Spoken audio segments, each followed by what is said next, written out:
Quibi Reno 911. I'm Joe. Please subscribe to this channel. A month of Quibi being out and there being some questionable content released on it comes Reno 911.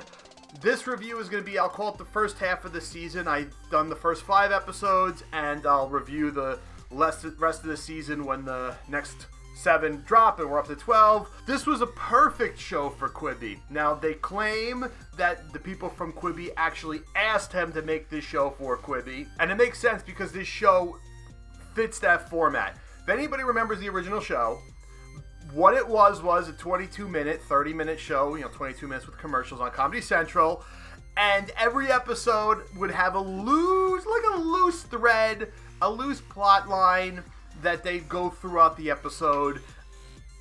Some scenario, somebody's visiting, some special project they have, something like that. And throughout the episode, they would cut to that main storyline, but interject all the little short sketches they had about the other things that the Reno Sheriff Department did, pulling people over, going on stakeouts, the PSAs they would do. So this show works perfect for Quibi because you can put all those short little clips in. They could just shoot tons and tons of clips and just a matter of arranging what goes where. Everyone's back. If you remember at the end of one of the seasons, they killed off 3 of the deputies and they brought in 2 new deputies at the beginning of the next season.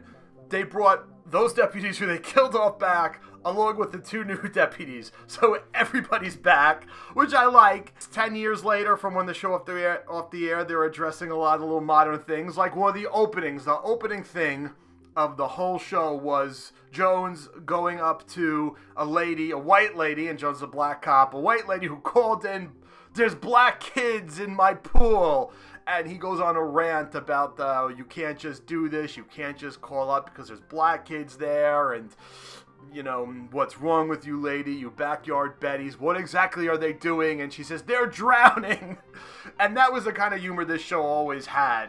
Topical, turn the stupidity on the cops. The cops are out there, or the Reno Sheriff Department, they're out there thinking that they're being the ones who are smart, but you turn the stupidity on them. The Ring doorbell, and then playing a prank on Dangle with the Ring doorbell. So they're addressing modern issues.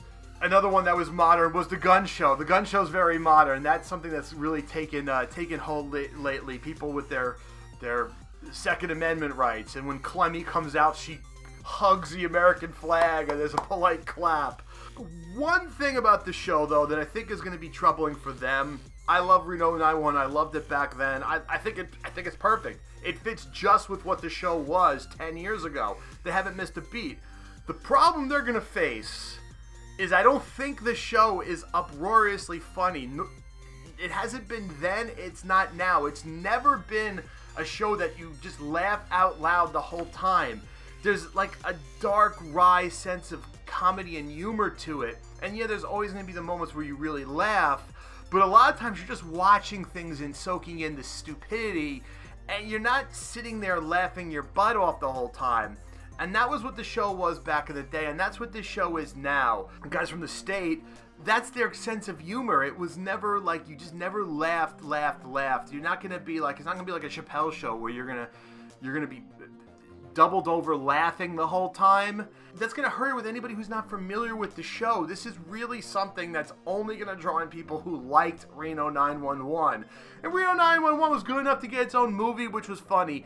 And it had a nice run on television. And those guys have had great careers since then.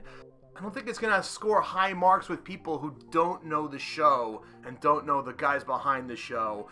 That's going to be an issue. The highlight so far to me for the 5 episodes that have been out has been TT's auntie's funeral. That was just fantastic. The marching through the construction war zone, and cleverly done. I've watched it twice, and I'm pretty sure they're from point A when they're walking out of the church. They do a nice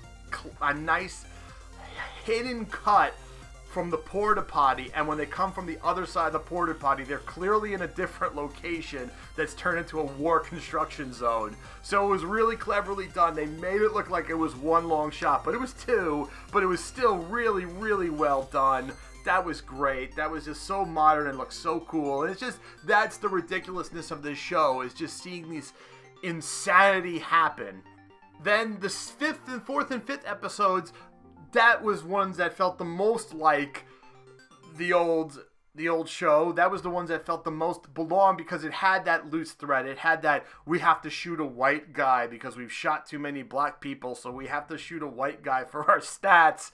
And that's the thread that's gone throughout those 2 episodes. So that kind of thing, that felt perfect. That's why this show feels like it just belongs here. It's the perfect platform for it if it's not going to be 22 minutes on Comedy Central. And if when Quibi fails and just goes away, they can take the 25 short episodes, make 8 episodes out of them, and air it on Comedy Central for the rest of time. Complaint: some things I'm wondering if they were unfinished or deliberate choices. At one point, Dangle did like a word PSA where he was his and her. He was talking about all different pronouns and he was grabbing words and this and that. In the 4th or 5th episode, he does one of those and he's making the motions, but the words aren't coming in. And the second one, unfinished one, was TT. TT, played by Niecy Nash, always had her face obscured to go with the cops' concept of their faces obscured because they didn't sign off to be on this, plus the fact that it was clearly Niecy Nash playing a second character. This didn't obscure her face during that whole bit. So were those deliberate choices, or those were things that just were unfinished that they thought we wouldn't notice? A lot of corners are cut on this platform, and that one sketch of him going like that, did they think it would just look funny that he's making all those movements with his hands and they didn't bring the words in? Or did they just not finish it? And it felt like they just didn't finish it, just like they just didn't cover her face, because this platform seems to take shortcuts for budgetary reasons. And I noticed that. Didn't kill my overall enjoyment, but I noticed it. But all in all, I'm happy the show's back. It's the first thing I've truly enjoyed on Quibi. I don't know if people who are not fans of this previously are really going to love it, because it's an acquired taste. It's acquired comedy. It's a wry sense of humor. So I think it's not going to really draw a lot of new people in, especially if you're not on the train like you're supposed to, or taking that afternoon poo-poo in the office and have your Quibi app going. So that's one issue, but I'm happy it exists. Thumbs up for me. Looking forward to the next 7 episodes, and I'll be back for a review when they're done. I hope you enjoyed this video. Please subscribe to our channel. Until next time, I'm Joe.